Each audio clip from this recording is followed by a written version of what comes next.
Alright, thank you very much everybody joining back again. आज हमारा topic दोबारा Dubai से है और दुबई में कुछ रियल एस्टेट के हवाले से चेंजेस आई हैं और मार्केट थोड़ी-सी स्लो होती हुई नज़र आ रही है, कुछ करेक्शंस आई हैं। आज उस हवाले से हम बात करेंगे डिटेल में कि क्या करेक्शंस आ रही हैं, क्यों आ रही हैं, उनका फ्यूचर आउटलुक पे क्या प्रोजेक्शन है, उस हवाले से थोड़ी-सी हम डीप डाइव करेंगे दुबई की रियल एस्टेट मार्केट के हवाले से। तो आइए चलते हैं अपने उन्हीं गेस्ट के साथ। मोहसिन भाई कैसे हैं? अस्सलाम वालेकुम। मैं पक्का गेस्ट हो गया हूँ आपका। बिल्कुल, आप तो हैं? बंद कैसे हैं आप? मैं तो पक्का हो गया हूँ। हाँ, और बहुत कमेंट्स में जब पढ़ता हूँ आपके उसके ऊपर, तो काफी लोग जो हैं वो सवाल जवाब करते हैं। मैं ये सोच रहा हूँ कि यार ये कितनी अच्छी बात है कि हम कोई बात कर रहे हैं तो एटलीस्ट लोग उसको क्वेश्चन कर रहे हैं, अपने कमेंट्स दे रहे हैं, और माशाल्लाह आपके व्यूज भी काफी इंक्रीज हो गए। तो गुड वर्क यासीन, जबरदस्त चल रहा है, मजा आ बिल्कुल, रहा है गपशप करने में।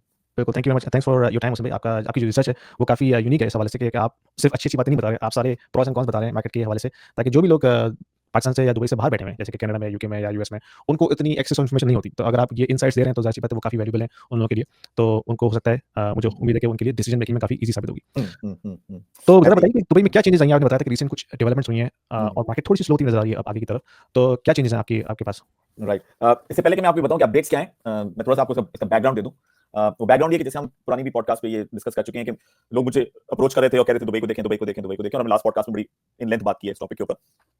तो ये जो रिसर्च थी, जैसे मॉर्गन स्टैनले थी और आईएमएफ था और एएमएफ था और ये सारे वर्ल्ड बैंक था, ये सब, तो जब ये सारी रिसर्च कंक्लूड हुई एक तरह से, तो ये तो लग रहा था कि कोई इनको कोई बबल नजर नहीं आ रहा। लेकिन जो एक चीज मैंने नोट की वो ये की कि बबल बनते हुए देर नहीं लगती, क्योंकि ये जो ह्यूमन साइकी है ना, फोमो की, कि यार मैं पीछे ना रह जाऊं, मैं पीछे ना रह जाऊं, मैं पीछे, तो और मार्केट वैसी हर्ड मेंटालिटी होती है। मार्केट रैशनल नहीं होती, हर्ड मेंटालिटी होती है। एक डायरेक्शन में जाना शुरू करती है तो एक डायरेक्शन में पहुंच जाती है, और दूसरी डायरेक्शन में जाना शुरू करती है तो दूसरी डायरेक्शन में पहुंच जाती है। अब आप उसको जितना भी कहते हैं कि उसको जाना चाहिए था, नहीं जाना चाहिए था, ये होना चाहिए था, वो नहीं होना चाहिए था, इसलिए ये रैली करती है, हुँ, चढ़ गई और फिर वापस, क्योंकि इसमें क्या चीज इन्वॉल्व है, ह्यूमन इमोशंस इन्वॉल्व साइकोलॉजी। है, ह्यूमन साइकोलॉजी इन्वॉल्व है। तो जो चीज मैंने कंक्लूड की थी ना अपनी रिसर्च की बेसिस के ऊपर, वो ये थी कि अगर ये इन्होंने इसको, जो मोमेंटम है लोगों का कि पीछे ना रह जाए, पीछे ना रह जाए, पीछे ना रह जाए, इसको अगर इन्होंने थोड़ा सा सेटल डाउन नहीं किया ना लोगों के इमोशंस को, तो फिर ये कहीं घुस ही ना जाए किसी ऐसी जगह पे जहां पे इसको संभालना मुश्किल हो जाए। अच्छा, ये भी जिक्र कर चुके हैं कि मैं लास्ट ईयर नवंबर दिसंबर में था दुबई के अंदर, कुछ इन्वेस्टर्स भी मेरे साथ थे। तो वहां पे उस वक्त शोर ये मच रहा था कि रेंट्स बहुत बढ़ गए हैं, रेंट्स बहुत बढ़ गए हैं, और मैं अब आ रहा हूं उसी टॉपिक के ऊपर कि वो क्या चीजें नजर आ रही हैं करेक्शन की तरफ होती है। तो करेक्शन जो है ना वो अभी इनकी नहीं है, ये पिछले नवंबर से स्टार्ट हो गई थी।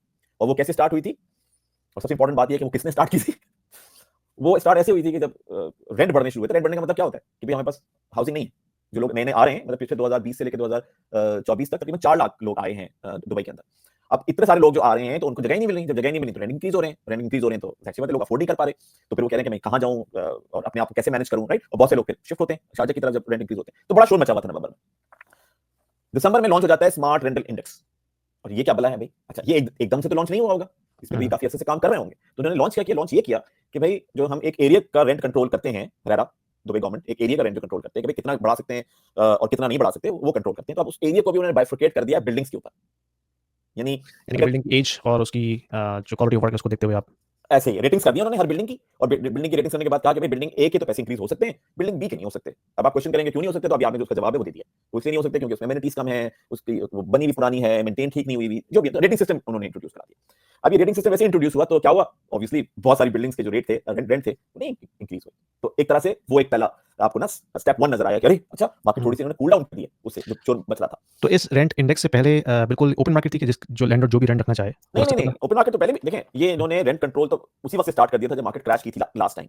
अच्छा, क्योंकि वो क्रैश ही ये था कि लोगों ने अपनी मर्जी से रेंट बढ़ा दिया था कि भाई दुबई दुबई वाह दुबई, तो 20,000 दरम का रेंट है, मैं तो 50 लूंगा, मैं तो 45 लूंगा, अपनी मर्जी से करते थे। तो वो मर्जी खत्म करके जब इन्होंने रेरा स्टैब्लिश की थी, तो रेरा ने किया यही था कि एरियाज के रेंट कंट्रोल कर लिए थे कि भाई इस एरिया के अंदर आप वेबसाइट पे जाइए, आप अपनी प्रॉपर्टी डालिए, वो आपको एरिया के पॉइंट से बता देगा कि इतना रेंट इंक्रीज हो सकता है, इतना नहीं हो सकता। अब एरियाज के को छोड़ के अब वो नीचे तक आ गए। तो लेयर वन तो ऐड कर ही चुके थे पहले, जिसकी हुँ, वजह से रेंट काफी कंट्रोल में आ गए थे। लेकिन अब उन्होंने एक और लेवर ऐड कर दिया कंट्रोल करने के लिए, और वो लेवर ये था कि अब इंडिविजुअल बिल्डिंग्स की बेसिस के ऊपर जो है वो हम रेंट को कंट्रोल करेंगे। तो पहला तो ये चेंज है जो बहुत सारे लोग अभी से गुजरे होंगे, बहुत सारे लोगों को पता नहीं होगा, खासकर ये उन लैंडलॉर्ड्स को तो सबको पता होना चाहिए जो कि जिनकी वहां प्रॉपर्टीज हैं, क्योंकि ये उनको इंपैक्ट कर रहा है। अच्छा, अब इसका रिएक्शन क्या होगा? रिएक्शन ये होगा कि वो जो बिल्डिंग्स अच्छी तरह से मेंटेन नहीं हो रही, उन पे लोग पैसे खर्च करेंगे, उसको बेहतर करेंगे, एमिनिटीज बेहतर करेंगे। बहुत से लोग कहेंगे कि यार इस बिल्डिंग का रेंट इंक्रीज नहीं हो रहा, मैं बेच देता हूं उसको, हुँ, मैं कहीं और चला जाता हूं। अब वो बिल्डिंग बिकेगी भी मुश्किल से, क्योंकि अब लोग खरीदते हुए ये भी पूछेंगे कि भाई इसकी रैंकिंग क्या है इस बिल्डिंग की। अब रैंकिंग अगर लो है तो लोग क्यों खरीदेंगे उसको? तो एक तरह से वहां पे उन्होंने उसको कंट्रोल किया। अच्छा, इसका दूसरा मतलब ये जो है कि जो जी, रेडी प्रॉपर्टीज़ होंगी वो सस्ती रहेंगी कंपेयर टू जो ऑफलाइन प्रॉपर्टीज़ हैं। वो तो ऑलरेडी सस्ती हुई भी थी। हाँ, यानी कि और सस्ती जाएँगी क्योंकि अगर उनका रेंट भी गिर गया है रेडी प्रॉपर्टीज़ का, तो फिर जो भी इन्वेस्टर होगा वो यही सोच के ऑफर डालेगा ना कि भाई इसका तो रेंट 20% कम है कंपेयर टू ऑफलाइन प्रॉपर्टी, तो मैं तो उसको इतने नहीं दूँगा।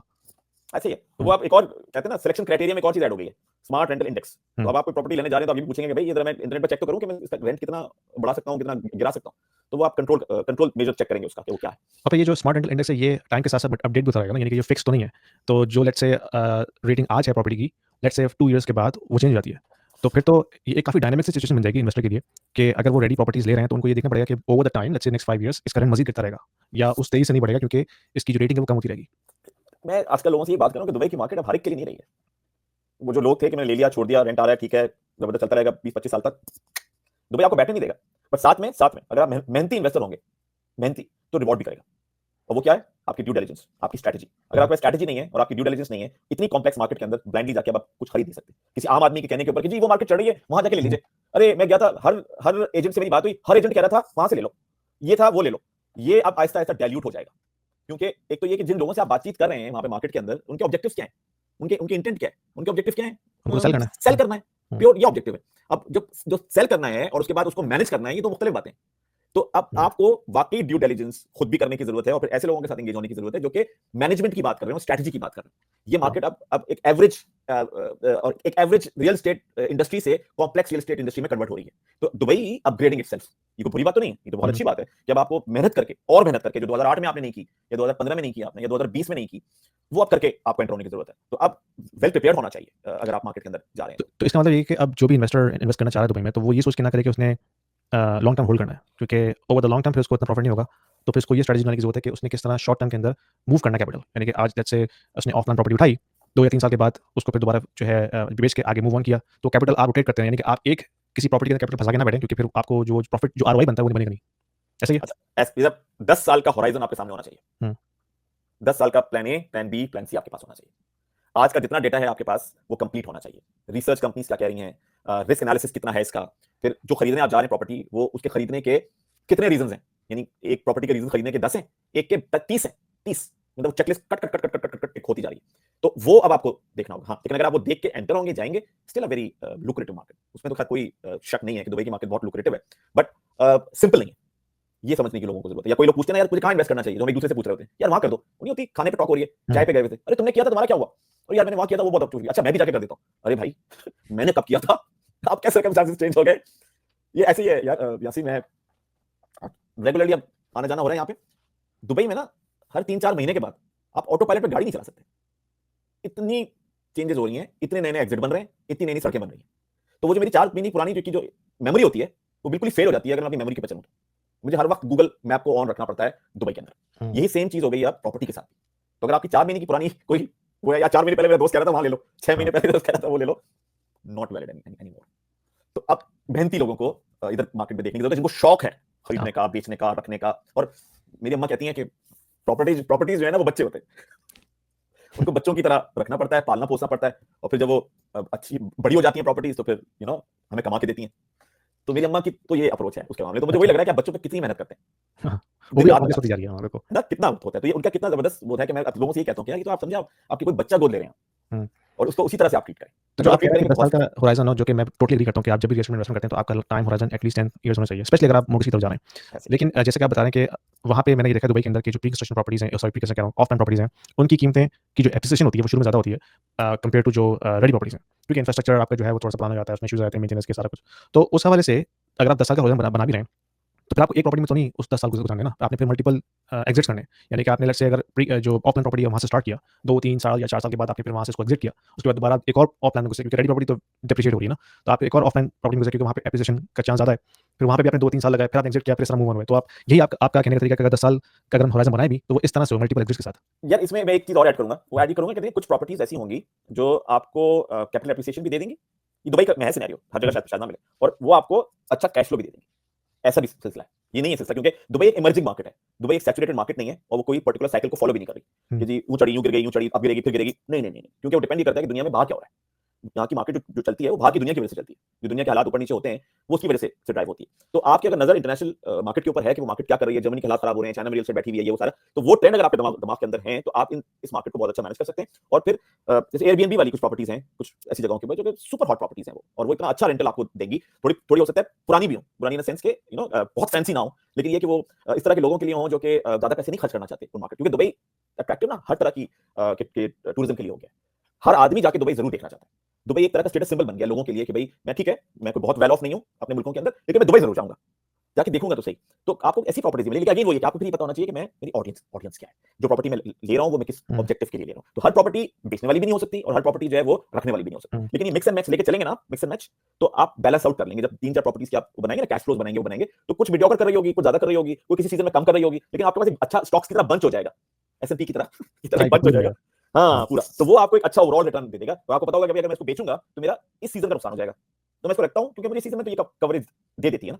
तो आपको ये जो स्टॉक्स की मेंटालिटी, जो स्टॉक्स करते हैं उनके लिए दुबई की रियल एस्टेट जो है ना वो समझना ज्यादा आसान है। एग्जैक्टली नहीं कह रहा मैं कि बिल्कुल वैसे ही है, लेकिन वो जो स्ट्रैटेजीज यूज करते हैं और सीजन है थोड़े, वो दुबई को बेहतर तौर पर समझ सकते हैं एज कंपेयर टू सिर्फ वो लोग जो सिर्फ रियल एस्टेट में काम करते हैं। यानी कि इसमें आपको एक जो ग्लोबल इकोनॉमी है उसका व्यू होना चाहिए ना सामने। जैसे आपने बात की कि दुनिया में जो हो रहा है उसका इम्पैक्ट ऑफ कोर्स दुबई की मार्केट पर पड़ेगा। तो अभी जैसे हम देख रहे हैं कि जो यूएस में टर्बुलेंस आई हुई है, जो टैरिफ वॉर की वजह से मार्केट्स क्रैश कर रही है, स्टॉक मार्केट आज भी कितनी डाउन हो गई है, और यूरोप का तो खैर वैसे ही बुरा हाल चल रहा है जंग के बाद से।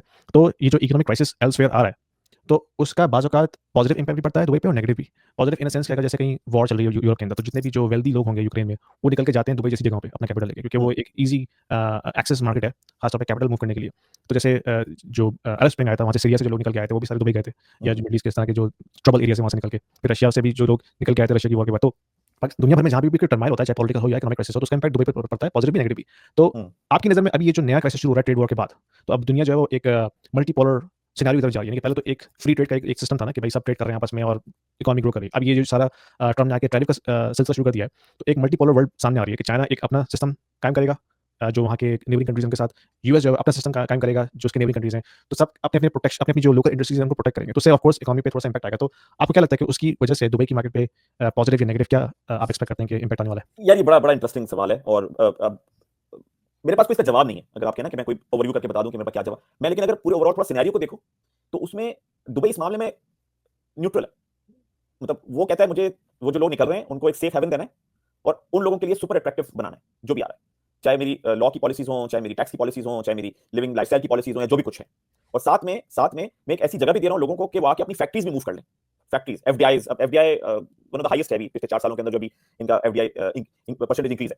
सो तो इस वक्त जो दुबई उस जो न्यूट्रल एंगल है ना इनका, चाहे वो चाइना के साथ हो, चाहे वो ब्राजील के साथ हो, चाहे वो इंडिया के साथ हो, चाहे वो यूएस के साथ हो, यूएस के साथ किसी और रिलेशनशिप के अंदर है, चाइना के साथ किसी और रिलेशनशिप के अंदर है, इंडिया के साथ किसी और रिलेशनशिप के अंदर है, तो ये ना उस तरह से अपने आप को मनूवर कर रहे हैं, क्योंकि ये कह रहे हैं कि हमें बिजनेस करना है इस टर्मोइल वर्ल्ड के अंदर।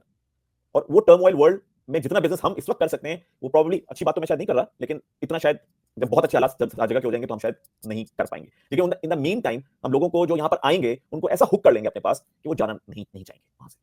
तो मुझे इन चीजों का इंपैक्ट दुबई के ऊपर वैसे होता हुआ लग नहीं रहा, क्योंकि जो डॉलर है वो अमेरिका के साथ कनेक्टेड है, एफएटीएफ जो है वो अमेरिका के साथ कनेक्टेड है, तो दो मामलों में तो अमेरिका के साथ बिल्कुल अलाइन है। एंटी मनी लॉन्ड्रिंग का जो सिलसिला है काफी ज्यादा इन प्लेस है दुबई के अंदर, और उसका जो कहते हैं ना इंप्लीमेंटेशन और इंक्रीज हो रही है। साथ में मैंने लास्ट टाइम जिक्र किया था कि लोग मूव कर रहे हैं इस मिडिल ईस्ट की मार्केट के अंदर अपनी फैक्ट्रीज ले लेके, क्योंकि उनका जो मुल्क है वो एक्सपोर्ट नहीं कर पा रहा यूरोप में। मेड इन चाइना की मैं बात कर रहा हूँ, वो लोग वहां से मूव करें तो बहुत सारे चाइनीज आ रहे हैं। इंडियंस अभी भी टॉप 5 इन्वेस्टर्स में से हैं इन्वेस्टमेंट के लिए। तो ये मुझे वो लगता है एक बफर है जो क्रिएट हुआ है, और उनका सिर्फ एक कंसर्न है वो है सिक्योरिटी कंसर्न। वो उनका टॉप कंसर्न, और वो टॉप कंसर्न पे अगर ये खड़े रहे अपने और उन्होंने मेक श्योर किया कि सिक्योरिटी का जो हम क्लेम करते हैं वो सिक्योरिटी हमारे पास मौजूद है, तो इसके अलावा तो कोई और ऐसी चीज नहीं है जो इसको हिला चुरा सकती है। क्योंकि कोविड के बाद आप अगर सारी कंट्रीज को देखें तो सब डाउन हिल नजर आ रहे हैं। कहां से अच्छी खबर मिल रही? हमने यूरोप भूल गए थे, हमने कहा कुछ अच्छे हालात हो गए होंगे, कुछ जर्मनी की खबर आ गई कि इकोनॉमी खराब हुई है और ये हालात हो गए हैं और नौकरियां नहीं है लोगों के पास, और वो तो नई खबर जर्मनी की आ गई। फिर हम वो रशिया को रो रहे थे कि अब रशियन वापस जाएंगे तो दुबई के हालात खराब हो जाएंगे, तो चाइनीज आके लाइन में खड़े हो गए, क्राइसिस खड़ा हुआ है। आपको पता है जिन मुल्कों से हम लोगों का हमारा ताल्लुक है, वहां कौन सी रे ऑफ होप है जो लगे कि भाई हम सब वापस जा रहे हैं, अब हम जाके अपने मुल्कों में रहेंगे। और एक और भी फैक्टर है, इंटरनेट के बाद दुनिया में लोग एक दूसरे से दूर हुए। मैं वैसे नहीं कह रहा मतलब वैसे तो करीब हुए हैं, यानी आप मुझसे करीब हैं, कितने क्लोज हैं उसके बाद, लेकिन जो हमारे ओपिनियंस है ना, ओपिनियंस के पॉइंट ऑफ व्यू से हम एक दूसरे से और दूर चले गए। हमारे जो डिफरेंसेस हैं वो और इंक्रीज हो गए। पहले हम समझते थे कि यार इसको बंद रखो, छोटा सा है, छोटी सी कम्युनिटी है, लेकिन वो कम्युनिटी क्योंकि कनेक्ट हो गई दुनिया के साथ, तो उनके आपस में स्पेसेस इंक्रीज हो गए। तो अजीब सी बात है, बट मेरे ख्याल से मोहब्बतें इंक्रीज नहीं हुई इतनी जितनी नफरतें इंक्रीज हो गई इस इंटरनेट के और आपको पता है इंटरनेट चलता भी इसी चीज के ऊपर है, कोई गंदी सी बात, खराब सी बात, कंट्रोवर्शियल सी बात कर दो और इंटरनेट जो है वो उल्टा हो जाएगा। हाँ कहते हैं ना, वी ब्रोक द इंटरनेट, तो इंटरनेट टूट जाएगा अगर आप गंदी सी बात और ऐसी बात कर दो। लेकिन तो अगर कोई अच्छी बात कर दो तो एप्रिसिएशन तो होगी, बट 25% होगी। बुरी बात का तो कोई सेंसेशन होता है उसमें। हाँ, मैं वही कह रहा हाँ हूँ। तो इंटरनेट आगे इस चीज को तो अलग ही क्या, तो वो करीब होता हुआ तो कौन लग रहा है कि हम वापस बेहतर होने जा रहे हैं दुनिया। तो आई थिंक ये वाला एक फैक्टर है जो मैं बोल सकता हूँ। मेरे पास जवाब नहीं है इस चीज का स्पेसिफिक, अगर आप मुझसे बात हाँ, ये एक इंटरेस्टिंग एक सिनेरियो है क्योंकि मैं अक्सर ये सोचता हूँ कि अगर दुनिया भर में टर्मोइल आ रहा है तो जो इन्वेस्टर्स हैं जो चाहते हैं कि अपना कैपिटल रिटर्न पार्क करें, उनको कहीं ना कहीं तो पार्क करना पड़ेगा। वो कैश तो रखेंगे नहीं, या तो वो इक्विटीज में डालेंगे। अब इक्विटीज भी अगर डाउन हो रही हैं तो दुबई की मार्केट एक अट्रैक्टिव ऑप्शन है। अगर उनको वहाँ लगता है कि वहाँ पे अभी भी इन्फ्लक्स होगा लोगों का, तो डिमांड रहेगी, तो एक ऑप्शन इन्वेस्टर्स के पास ये है कि भाई हम दुबई में अपना कैपिटल पार्क करें। तो एक इंटरेस्टिंग थॉट प्रोसेस है, हो सकता है हम गलत हो बिल्कुल भी, बिल्कुल लेकिन बिल्कुल जो इकोनॉमिक ये जो क्रॉस करंट्स होते हैं ना, ये बड़े कॉम्प्लेक्स होते हैं। आपके लिए प्रेडिक्ट करना बड़ा मुश्किल होता है कि अगर यहाँ पे ये क्राइसिस है तो उसका इम्पैक्ट इस मार्केट पे क्या पड़ेगा, क्योंकि कैपिटल जो ग्लोबल प्लेयर्स हैं उनका तो मूव होता रहता है एक कंट्री से दूसरी कंट्री। हाँ, एक चीज मैं और ऐड करूंगा, ह्यूमन साइकी है कि वो सर्वाइवल पे ज्यादा एक्टिव होती है और हाँ। ग्रीड पे कम एक्टिव होती है। दुबई में अगेन मैं 100% गलत हो सकता हूँ, मैं कहता हूँ मेजॉरिटी ऑफ पैसा मूव हुआ है ना, वो सर्वाइवल मनी है कि अगर मैं मूव नहीं करूंगा तो ये कम हो जाएगा, ये डूब जाएगा, मेरा एक्सेस खत्म हो जाएगा इस पैसे का, तो यहाँ से तो निकालना ही निकालना है, वहां से तो यहाँ तो छोड़ना ही नहीं है, क्योंकि मुझे नहीं लग रहा कि मैं जिन जिन जगहों पे मैं मौजूद हूँ, जिन जिन मुल्कों के अंदर मौजूद हूँ, वहां पे मुझे कोई ऐसी होप नजर आ रही है कि बहुत मुझे सिग्निफिकेंट। और अगर मैं दुबई को उठाता हूँ, अपने मुल्क से कंपेयर करता हूँ, जो कि मैं कहीं पे भी हो सकता हूँ दुनिया के, तो अपने नंबर तो मुझे कहीं नजर ही नहीं आते। हाँ, जैसे लेबनान है ना, लेबनान में कितना कब से क्राइसिस आया हुआ है, तो जो वेल्दी लेबनीज होंगे उन्होंने तो बहुत पहले अपना कैपिटल मूव कर लिया होगा। वेल्दी भी, और इवन जो भागे हुए लोग हैं, जिनका सर्वाइवल है, मिडिल क्लास लोग हैं, उनके पास वही एसेट्स है ना, वो क्या करते हैं। तो अब आप बताइए कि जो इस तरह के क्राइसिस से पैसा आया हुआ है और अगर उस वहां पे इंक्रीज हो रहा है हम कह रहे हैं दुबई में, तो दुबई में खरीदने वाले इन्वेस्टर्स थोड़ी हैं सारे।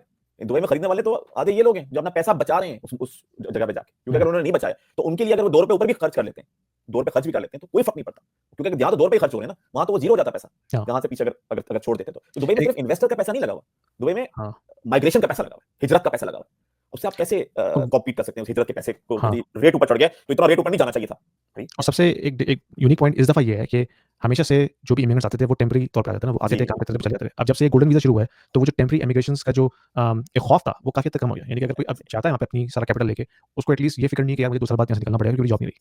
तो अब वो एक लॉन्ग टर्म प्लानिंग कर सकता है, तो कैपिटल भी उसी हवाले से लॉन्ग टर्म स्टे करेगा मोस्ट लाइकली, ये जो गोल्डन वीजा की वजह से जो चेंजेस आई हैं। और वैसे भी इन्वेस्टर के लिए भी कहते हैं ना कि आप जितनी बड़ी-बड़ी कंपनीज हैं, हेज फंड्स हैं और ये सारे जो फाइनेंशियल इंस्टीट्यूशंस हैं, इनको फॉलो करें, देखिए ये कहाँ इन्वेस्ट कर रहे हैं। देखिए ब्लैकस्टोन कहाँ कर रही है, ब्लैक रॉक कहाँ कर रहा है, ये टॉप हेज फंड्स क्या बातें कर रहे हैं।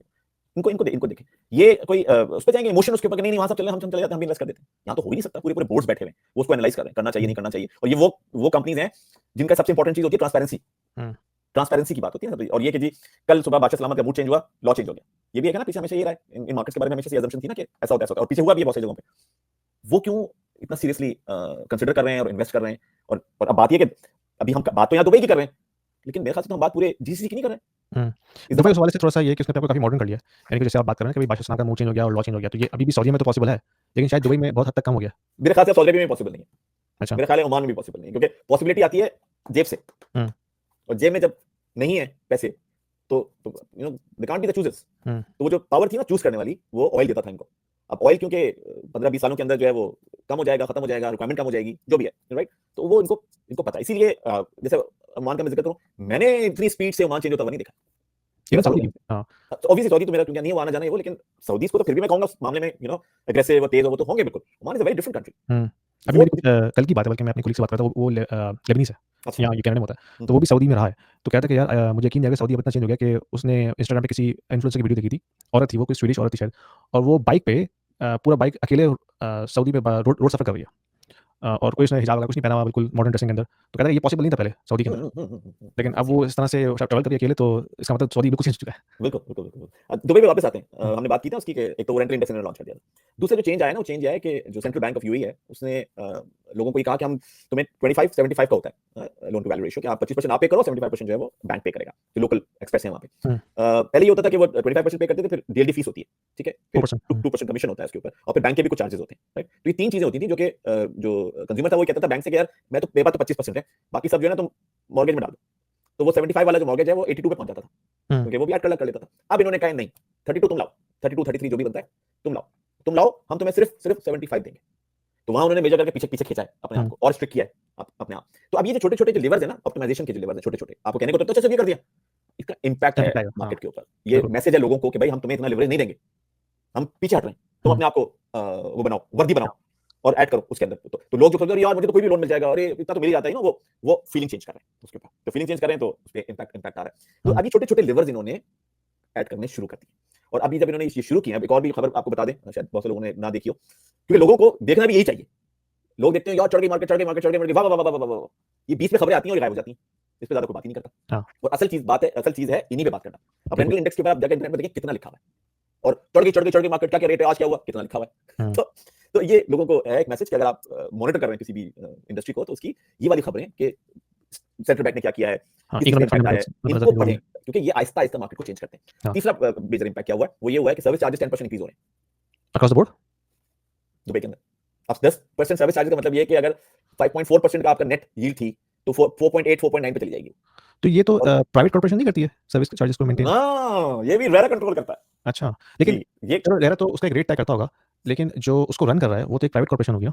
देखें, वो सारा काम आप ही करेंगे, ये प्राइवेट कॉर्पोरेशन ही करेगी। हम्म। लेकिन जब वो जाएगी ना ऊपर अप्रूवल के लिए, हाँ। तो जो बैठे हुए हैं वो कहेंगे ये क्या कर रहे हैं, ये क्यों किया, इसको कम करो, बढ़ाओ, ये करो। तो वो कंट्रोल में गवर्नमेंट की है।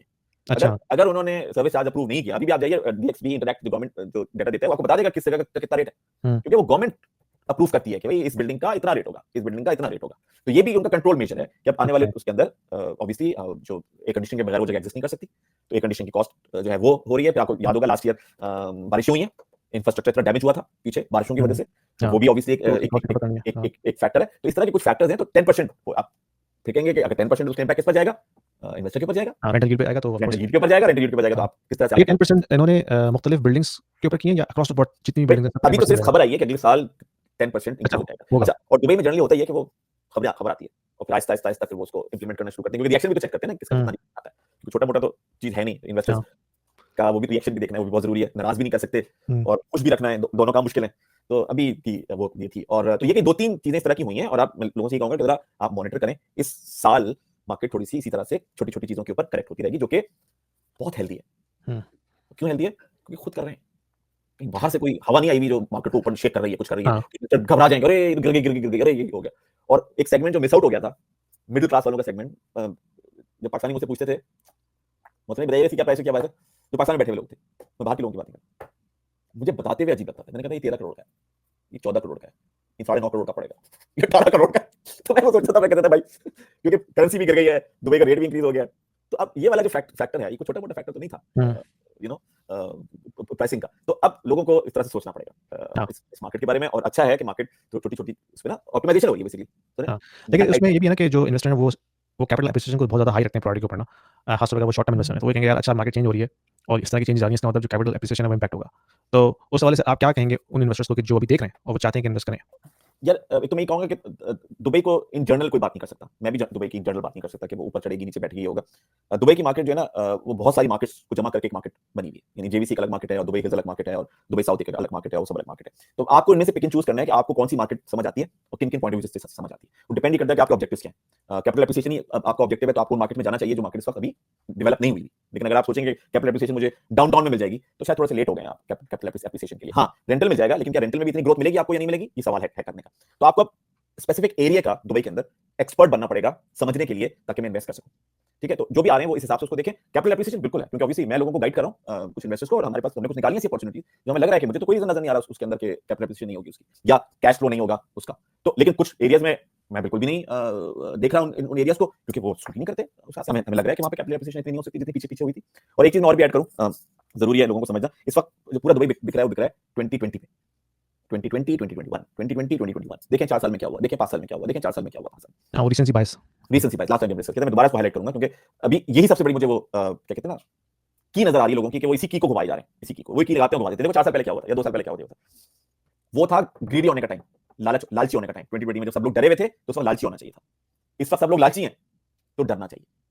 और अगर आप डर के कोई इन्वेस्टमेंट करेंगे दुबई में, आप कामयाब रहेंगे। लेकिन अगर आप लालच में जाके इन्वेस्टमेंट करेंगे तो शायद ऑब्वियसली फिर तो कोई नहीं कर सकता, लेकिन ये चांसेस ये हैं कि शायद आप थोड़े से परेशान हो, क्योंकि मार्केट के अंदर थोड़ी छोटी ऊपर चीजें आई तो वो शायद आपको परेशान करें। तो अपनी ड्यू डिलिजेंस को 100% रखिए, अपनी कॉमन सेंस को इंटैक्ट रखिए, चारों तरफ लोगों से बात कीजिए और डरते डरते इन्वेस्ट कीजिए, डरते डरते, क्योंकि मार्केट चढ़ी हुई है तब आप इन्वेस्ट करना चाहें। तो ये दूसरा मेरा पॉइंट है। नहीं काफ़ी अच्छे पॉइंट्स हैं क्योंकि दुबई की मार्केट जो है ना वो हमेशा से काफ़ी एक अट्रैक्टिव मार्केट रही है फॉरेन कैपिटल के लिए। और अब क्योंकि उन्होंने जो चीज़ें अनाउंस की हैं गोल्डन वीज़ा के हवाले से, तो उसने और ज़्यादा मार्केट खोल दिया है इंटरनेशनल कैपिटल के हवाले से। तो काफ़ी कैपिटल तो मूव हो चुका है ऑलरेडी, इसकी वजह से मार्केट चल गई है। और अब मज़ीद क्या चेंजेस हो सकती हैं वो अब टाइम बताएगा। लेकिन जो आपका पॉइंट वो ये है कि जो भी इन्वेस्टर जो सोच रहा है इन्वेस्ट करने के लिए, तो उनको काफ़ी ज़्यादा सोचना पड़ेगा कि ताकि अगर वो अपना कैपिटल लगाएँ तो उनको पता हो कि भाई मुझे क्या एक्सपेक्ट करना चाहिए अगले 2, 3, 4, 5 साल के अंदर। अगर कैपिटल एप्रिसिएशन का सोच के करें तो फिर आप थोड़ा-सा होराइज़न बढ़ाएँ और साथ-साथ जो है आपको रेंटल यील्ड भी जो है वो मिलती रहेगी। बिल्कुल सही है। होल्डिंग पावर पे रखें कि मैं होल्ड हाँ। कर सकूंगा। वो किसी ने कहा था ना, मुझे किसी साहब से बता रहे थे कि वो रियल एस्टेट इन्वेस्टिंग जो है ना वो बेसिकली स्टमक का गेम है। आप कितना होल्ड कर सकते हैं। हुँ। इंटेलिजेंस का इतना गेम शायद ना हो, लेकिन हाँ। होल्ड करने का गेम है। अगर आपने बुरे वक्त में होल्ड कर लिया और अच्छी इन्वेस्टमेंट आपने शुरू में की हुई थी, तो you would be the winner. लेकिन हाँ। अगर वो गिरी मार्केट और आपने पैनिक में आके कुछ मसले खड़े कर दिए, तो फिर आपके लिए आपको परेशान करेगी। तो यहाँ बिल्कुल। हम क्या करें इस पॉडकास्ट के अंदर, वो ये कि जो ओनस है, जो रिस्पांसिबिलिटी है, वो शिफ्ट करें इंडिविजुअल इन्वेस्टर के ऊपर। हाँ। अक्सर इन्वेस्टर मुझे यही कमेंट्स आते हैं यूट्यूब पे कि भाई यार साफ-साफ बताओ ना कौन सा प्रोजेक्ट है, कितने का प्रोजेक्ट है, क्या तुम इधर-उधर की बातें कर रहे हो? तो मैं जवाब ये लिखता हूँ कि भाई आपको खुद जो है वो ड्यू डिलिजेंस करने की ज़रूरत है। आपको पता होना चाहिए कि क्या प्रोस हैं, क्या कॉन्स हैं, क्या चेंजेस आ रही हैं, क्या इम्पैक्ट्स हैं इकोनॉमी के और जो फाइनेंशियल मार्केट्स है, जो ग्लोबल मार्केट्स है, उनके क्या इम्पैक्ट हैं। फिर जाके आप एक सेंसिबल डिसीजन ले सकते हैं ना। आप इस तरह तो आपको कोई टकरा जाएगा, कोई एजेंट कहेगा हाँ यार ये प्रोजेक्ट सबसे बेहतरीन है, इसमें इतना आरओआई है, इसमें इन्वेस्टमेंट कर दो। आप अगर सोचे समझे जो है उस एजेंट की बेस के ऊपर आप इन्वेस्टमेंट कर देंगे, बाद में रोएँगे अगर वो जो है कामयाब नहीं होती तो। दुनिया में कितने ट्रम्प हैं? दुनिया में कितने वॉरेन बुफे हैं? कितने हैं? 1 हाँ, बिलियन? 1 बिलियन कितने हैं? नहीं है ना? एक ही है। नहीं है ना? क्यों नहीं हुँ, है? वो इसलिए नहीं है क्योंकि वॉरेन बफे जो है वो जब इन्वेस्ट करता है तो वो सब पढ़ लेता है उस कंपनी के बारे में। जितनी इन्फॉर्मेशन शायद कंपनी के अपने लोगों को नहीं पता होती, उतनी वॉरेन बफे को पता होती है उस कंपनी के बारे में। हुँ, वो पूरी रिसर्च करता है और कहता है मैं कंपनी में शेयर खरीदने जा रहा हूँ, शेयर। मैं इसका पार्टली ओनर बनने जा रहा हूँ। तो अगर एग्ज़ैक्टली। मैं ओनर हूं, तो मुझे सब पता होना चाहिए। हाँ, तो वो इतना पढ़ता है उसके बारे में। तब तो जब जाके आपको आज वॉरेन वॉरेन बफे बना है। एग्ज़ैक्टली और जब आपको इतनी कन्विक्शन होती है ना किसी भी एसेट के बारे में, तो फिर अगर डाउनटर्न आता भी है तो आपको पता है कि यार इसकी ट्रू वर्थ इसकी ये है। क्या बात तो बताई ओवर आपने। टाइम जो है वो रिकवर हो जाएगी। ये हाँ, बात है। ये पॉडकास्ट और में अगर सबसे आप इंपॉर्टेंट बात यासीन ने भी की है हाँ, कि अगर जब आपने बैठ के स्पेकुलेशन बैठना की बेस और पे की होगी ना इन्वेस्ट किया आपने, हाँ, तो आप कहेंगे यार ये दोबारा से उठेगा, ये तो अभी वो चल रहा एग्ज़ैक्टली है, हर्ड मेंटालिटी चल रही है ये।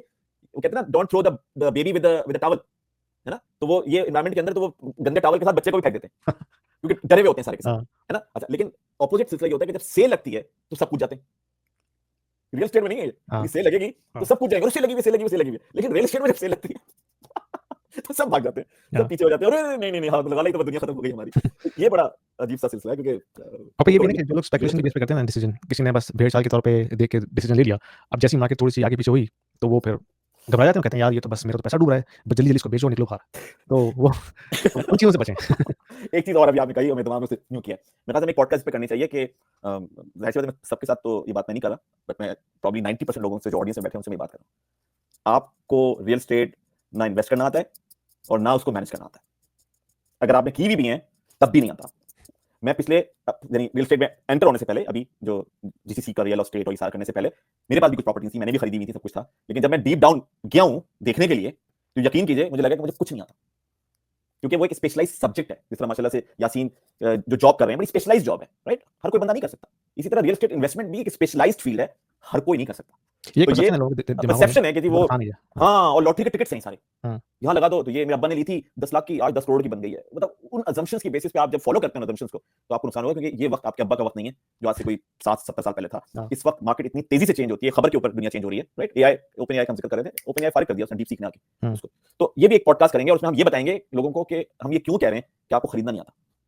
हाँ, इस पे डिटेल्स में थोड़े-से आप वो जो जी, फंडामेंटल्स है ना, उन पे हम जी। थोड़ा-सा ज़िक्र करेंगे कि भई वो क्या चीज़ें जो एक आम आदमी नहीं देख पाता। यानी कि एक हम्म, आम आदमी खबर पढ़ रहा है, अखबार पढ़ रहा है या न्यूज़ वेबसाइट पे देख रहा है। वो देख रहा है ओह हो, 12% इंक्रीज़ हो गई सेल्स वॉल्यूम, बस मैंने तो आज ही जो है ना कॉन्टैक्ट करना है एजेंट को, मैंने बुक कर लेना है। लेकिन यहाँ पे हाँ, क्या चीज़ें आपको नज़र नहीं आ रही बिहाइंड द सीन, वो आपने देखना है। तो उन पे आप एक नेक्स्ट एपिसोड में थोड़ा-सा डिटेल में जरूर बताएँगे। जरूर, मैं कह रहा हूं, एक खास तौर पे ये एपिसोड करेंगे और हाँ, इसमें मैं चाहूंगा लोग डिबेट करें हमारे साथ इस चीज पे कि आप गलत कह रहे हैं और ये हो, हुँ, क्योंकि ऑब्वियसली मैं भी सीखूंगा इससे। मैं ये नहीं कह रहा कि मुझे कुछ सीख वो करना आता है, लेकिन मुझे क्योंकि अजम्पशन था कि मुझे पता था कि रियल एस्टेट कैसे खरीदी जाती है, वो हाँ, अजम्पशन मेरा भी जो जीसीसी के ऊपर काम करके, वो अजम्पशन मेरा खुद अपना ब्रेक हुआ है और मुझे हुँ, पता चला कि मुझे नहीं आता खरीदना, पता नहीं मैंने कैसे खरीदा, क्या किया और कैसे डुबोया अपना पैसा। हुँ, तो इसलिए ये एपिसोड बड़ा इंपॉर्टेंट है कि इसमें हम लोगों को बताएंगे यार तुम्हें खरीदना नहीं आता भाई।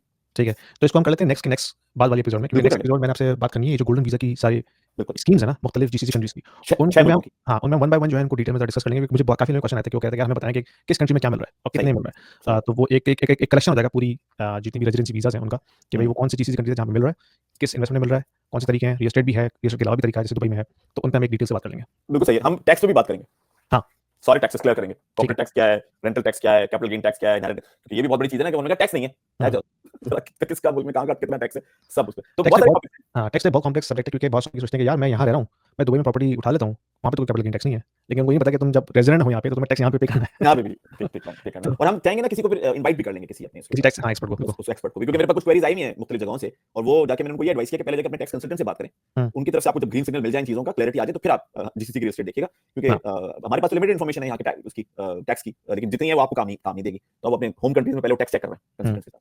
हाँ। तो चलिए, थैंक यू सो मच। ठीक है। Thank you very much Muslim भाई। नेक्स्ट वीक इंशाल्लाह मिलते हैं आपसे दोबारा। चलें, अब ख्याल रखिएगा भाई। Thank you, okay. अल्लाह हाफ़िज़। Thank you. अल्लाह हाफ़िज़।